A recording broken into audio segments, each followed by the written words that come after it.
आज के इस वीडियो में बात करेंगे एक ऐसी मोटरसाइकिल के बारे में जो आता है दुनिया की सबसे पुरानी मोटरसाइकिल कंपनी से, जो आज भी प्रोडक्शन में अवेलेबल है। और ये है एक ऐसी मोटरसाइकिल जो स्टार्ट हुआ था 1932 से, लेकिन आज भी कोई भी शोरूम में ये मोटरसाइकिल आपको दिखने को मिल जाएगा।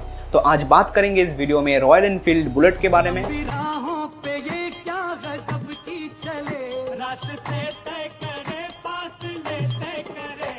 बुलेट मेरी जान मंजिलों का निशान। ये वीडियो बनाने का एक रीजन था, मुझे पहले रॉयल एनफील्ड उतनी अच्छी नहीं लगती थी, लेकिन ये 4-5 दिन का जो स्टडी है मैंने किया है रॉयल एनफील्ड बुलेट के लिए, उसके बाद मेरा जो रेस्पेक्ट है इस मोटरसाइकिल का और भी ज्यादा बढ़ गया है। इसका कारण ये है कि ये मोटरसाइकिल इंडिया को सर्व करती हुई आ रही है। 1948 से इंडियन आर्मी इस मोटरसाइकिल को यूज करती हुई आ रही है और ये था इंडिया का सबसे पहला मोटरसाइकिल। तो आपको भी इस मोटरसाइकिल का हिस्ट्री एक बार तो जरूर देखना चाहिए। और इस वीडियो में मैंने कंप्लीटली डिटेल एनालिसिस किया इस मोटरसाइकिल का, इसकी सारा टेक्नोलॉजिकल बैकग्राउंड, इसका हिस्टोरिकल बैकग्राउंड इस वीडियो में कवर किया है। तो वीडियो कंप्लीट वॉच कीजिए बिना स्किप किए। तो चलिए वीडियो को अभी शुरू करते हैं। जब बुलेट चले दुनिया रास्ता दे। 1901 में एनफील्ड साइकिल कंपनी, जो ब्रिटेन की एक रेडिश शहर में एस्टेब्लिश थी, उस कंपनी ने पहली बार एक 2 व्हीलर लॉन्च किया था और उसी से इस मोटरसाइकिल कंपनी का जर्नी स्टार्ट हुआ। लेकिन उस टाइम पे कोई बुलेट मॉडल नहीं लॉन्च हुआ था। तो बुलेट मॉडल लॉन्च हुआ था 1932 में। तो 1932 में जब पहली बार बुलेट लॉन्च हुआ वो 3 वेरिएंट में आया था, 250cc, 350cc और 500cc। तो स्पेसिफिकेशन की बात करें तो इंजन था single cylinder air cooled 4 valve 4 stroke engine, और इसकी जो वल्व असेंबली थी वो एक्सपोज्ड थी, तो आप बाहर से इसकी वल्व को देख सकते थे, जिसके कारण से इसमें ऑयल लीकेज भी बहुत ज्यादा था। और इंजन कंप्लीटली बिल्ड था कास्ट आयरन से और गियर बॉक्स था इसका 4 स्पीड ट्रांसमिशन के साथ। और इंजन को अगर आप अच्छे से देखोगे तो इंक्लाइन पोजीशन में होता था इंजन, और इस इंजन का पावर आउटपुट था 25 HP, इसका जो 500cc की मॉडल थी उसकी। अगर सस्पेंशन की बात करें तो इसमें कोई भी डैम्पर नहीं लगा हुआ था, स्प्रिंग लोडेड सस्पेंशन था। लेकिन इस मोटरसाइकिल का ग्रोथ बहुत ही ज्यादा हो रहा था ब्रिटेन के मार्केट में, इसी कारण से 1936 से लेकर 1948 तक इस मोटरसाइकिल में बहुत ज्यादा चेंजेस किया गया। चेंजेस की बात करें तो 1938 में पहली बार इसकी इंजन में चेंज लाया गया। पहला जो इसका 4 वाल्व टेक्नोलॉजी था उसको चेंज करके 2 वाल्व में कन्वर्ट किया गया, जिससे इसका रिलायबिलिटी और ज्यादा बढ़ गया। और रॉकर आर्म के लिए एक कवर लगाया गया, जिससे इसका जो ऑयल लीकेज का प्रॉब्लम था वो भी सॉल्व हो गया। और इसमें लगाया गया था 4 स्पीड एल्बियन गियरबॉक्स, जो गियरबॉक्स इस मोटरसाइकिल के साथ बहुत सालों तक चलती रही। 2010 में जब इस मोटरसाइकिल की कास्ट आयरन इंजन को कंप्लीटली फेज आउट कर दिया गया, तब तक इस मोटरसाइकिल के साथ एल्बियन गियरबॉक्स 4 स्पीड ट्रांसमिशन के साथ लगा हुआ था। 1946 के करीब इस मोटरसाइकिल की सस्पेंशन में चेंजेस लाया गया। इसमें ऑयल डैम्पर लगाया गया पहली बार और रेयर सस्पेंशन को स्विंग आर्म में कन्वर्ट किया गया। एनफील्ड साइकिल कंपनी ने एक बहुत ही स्पेशल मोटरसाइकिल बनाया था ब्रिटिश गवर्नमेंट के लिए, जो करीब 55 किलोग्राम वेट का था, और इस मोटरसाइकिल को एरोप्लेन से पैराशूट के द्वारा जमीन में उतारा जाता था। इस मोटरसाइकिल के रिलेटेड एक अलग सा डेडिकेटेड वीडियो बनाएंगे, क्योंकि इसी मोटरसाइकिल से ही जो रॉयल एनफील्ड का क्लासिक मॉडल है उसका शुरुआत हुआ था। आखिरी में करीब 1948 के टाइम पे इस मोटरसाइकिल के इंजन में थोड़ा और चेंजेस लाया गया। इस टाइम इसका जो हेड है इंजन का उसको कास्ट आयरन से कन्वर्ट करके किया गया एल्यूमिनियम में, जिससे इसका वेट में थोड़ा अंतर आया और इस मोटरसाइकिल का जो रिफाइनमेंट है वो और भी ज्यादा बढ़ गई। और इसी कास्ट आयरन इंजन को इंडिया में यूज किया गया करीब 1948 से लेके 2010 तक। इंडिया इंडिपेंडेंट होने के बाद इंडियन बॉर्डर सिक्योरिटी को अच्छी करने के लिए और इंडिया की हाईवे पेट्रोलिंग के लिए गवर्नमेंट को जरूरत था एक मोटरसाइकिल, और उस टाइम का सबसे बेहतर मोटरसाइकिल था रॉयल एनफील्ड की मोटरसाइकिल। इसी कारण से 1948 में मद्रास मोटर्स को इंडियन गवर्नमेंट ने ऑर्डर दिया करीब 750 के करीब रॉयल एनफील्ड बुलेट 350 की, और Madras Motors Enfield cycle company के साथ मिलके इंडियन गवर्नमेंट को प्रोवाइड किया पहली बार एनफील्ड बुलेट 350।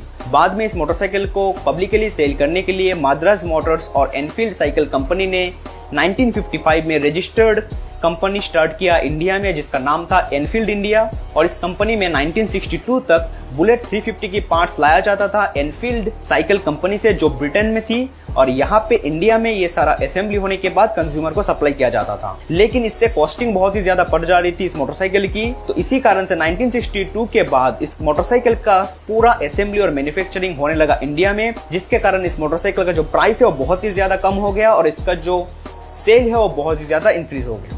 उस टाइम पे इंडियन कंज्यूमर के लिए कोई दूसरा ऑप्शन भी अवेलेबल नहीं था, क्योंकि यही एक मोटरसाइकिल थी जो इंडिया में सेल हो रही थी। इसी कारण से बुलेट 350 का ग्रोथ इंडिया में बहुत ही ज्यादा हो रहा था, लेकिन जो ब्रिटिश कंपनी थी एनफील्ड साइकिल कंपनी, उसको बहुत ज्यादा लॉसेस हो रही थी उस टाइम पे, क्योंकि ब्रिटेन में और भी बहुत सारे कंपनीज आ गए थे और एनफील्ड उतना ज्यादा एडवांस नहीं था। तो इसी कारण से 1970 के करीब इस कंपनी को कंप्लीटली क्लोज करना पड़ा। 1989 में एनफील्ड इंडिया को और भी ज्यादा स्प्रेड करने के लिए एनफील्ड कंपनी ने स्टार्ट किया 500 सीसी मोटरसाइकिल की मैन्युफैक्चरिंग। इस 500 सीसी इंजन का अगर स्पेसिफिकेशन की बात करें तो ये भी single cylinder air cooled 2 valve engine था और इसमें सेम एल्बियन गियर बॉक्स जो बुलेट 350 में थी उसी को लगाया गया था और फ्रेम भी बुलेट 350 का यूज किया गया था इस मोटरसाइकिल में। और इस मोटरसाइकिल में कॉइल इग्निशन और अल्टरनेटर चार्जिंग भी इक्विप्ड था। और इंजन की पावर की बात करें तो 22 bhp का पावर देता था ये इंजन, लेकिन जो 1932 में लॉन्च हुआ था एनफील्ड 500 सीसी, उसमें पावर था 25 bhp। तो उसके हिसाब से देखें तो बहुत ही कम था इस मोटरसाइकिल में पावर, लेकिन बाद में इसका जो डिफरेंट वेरिएंट आया उसमें पावर का बहुत ज्यादा चेंजेस हुआ, उसके बारे में आगे बात करेंगे इस वीडियो में। तो ये 500 सीसी मॉडल वर्ल्ड वाइड में अच्छा मार्केट बनाए रखा था, लेकिन तब भी 1990s के टाइम पे इस मोटरसाइकिल कंपनी को बहुत ज्यादा लॉसेस का सामना करना पड़ा, क्योंकि इंडिया में और भी बहुत सारे मैन्युफैक्चरर आ गए थे, जैसे यामाहा RD 350 के साथ, राजदूत, जावा मोटरसाइकिल, RX 100, ऐसे बहुत सारे मोटरसाइकिल आ गया था इंडिया में, जिसके कारण से एनफील्ड इंडिया का ग्रोथ बहुत ही ज्यादा डाउन होने लगा और 1994 में इस कंपनी को सेल करना पड़ा आयशर कंपनी के पास और आयशर ग्रुप ने 60% स्टेक एक्वायर कर लिया था एनफील्ड इंडिया का और इस कंपनी का न्यू नेम दिया रॉयल एनफील्ड मोटर्स लिमिटेड, जो अभी भी उसी नाम से जाना जाता है। 1990s में और एक स्ट्रेंजर मॉडल निकला था एनफील्ड कंपनी से, जो था डीजल इंजन से पावर्ड। इस मोटरसाइकिल का जो फ्रेम था वो लिया गया था बुलेट से, तो इसीलिए मैं इस लिस्ट में इस मोटरसाइकिल को रखा हूँ। इसका जो इंजन था वो 325 सीसी डीजल इंजन था और इसका एफिशिएंसी बहुत ज्यादा था, 70 से ऊपर माइलेज देता था ये मोटरसाइकिल, लेकिन इसका जो पावर था वो बहुत कम था, 6 HP के करीब पावर निकालता था ये मोटरसाइकिल और इस इंजन में बहुत ज्यादा वाइब्रेशन होता था, बहुत ज्यादा नॉइस प्रोड्यूस होता था, जिसके कारण से इस मोटरसाइकिल को भी क्लोज करना पड़ा 2000 के करीब। अभी बात करते हैं आयशर ग्रुप आने के बाद क्या हुआ।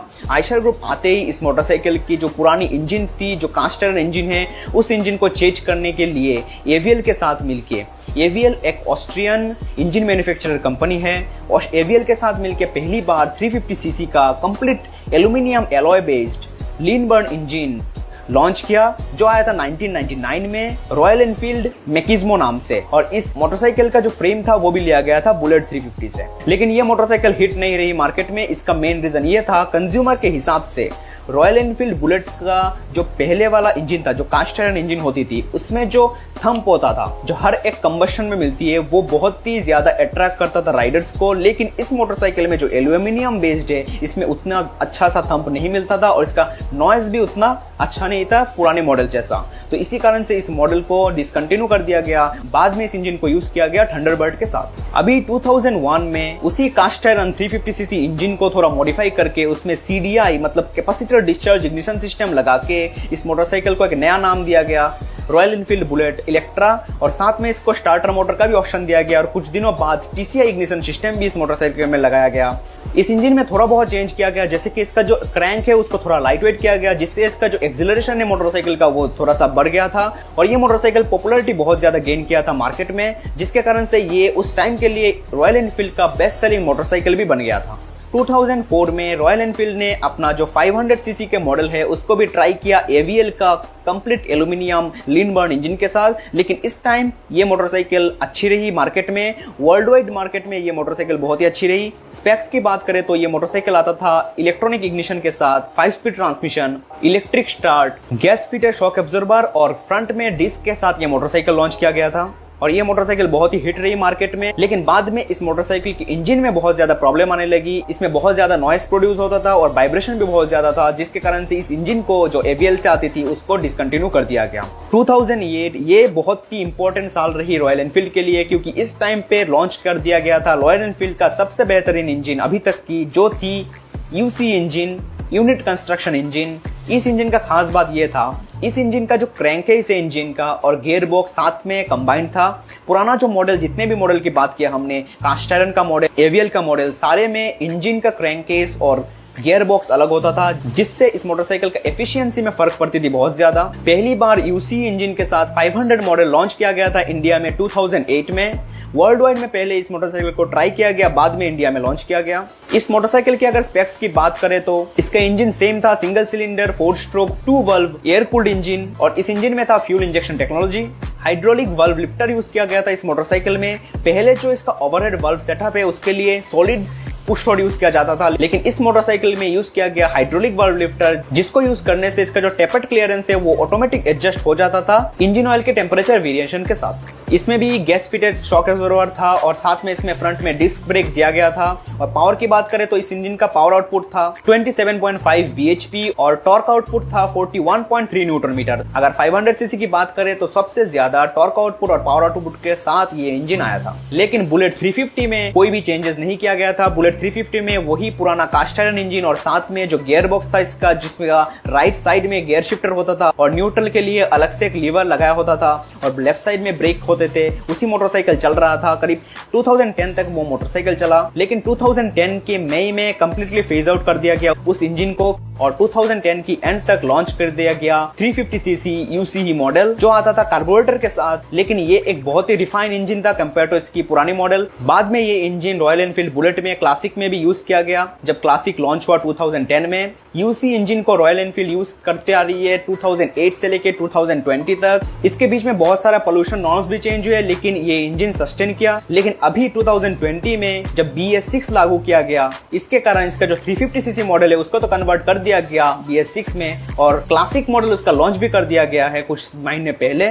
लेकिन इसका जो 500cc मॉडल है उसको कन्वर्ट नहीं किया गया है BS6 में, क्योंकि अगर इस 500cc इंजन को कन्वर्ट किया जाए BS6 में तो कॉस्टिंग बहुत ज्यादा आ जाती है। और रॉयल एनफील्ड का एक 650cc इंजन भी है जो यूज होता है रॉयल एनफील्ड इंटरसेप्टर और कॉन्टिनेंटल GT में, जिसका प्राइसिंग करीब सेम हो जाएगा, जिसके कारण से इस 500cc इंजन को कंप्लीटली फेज आउट किया जाएगा रॉयल एनफील्ड से।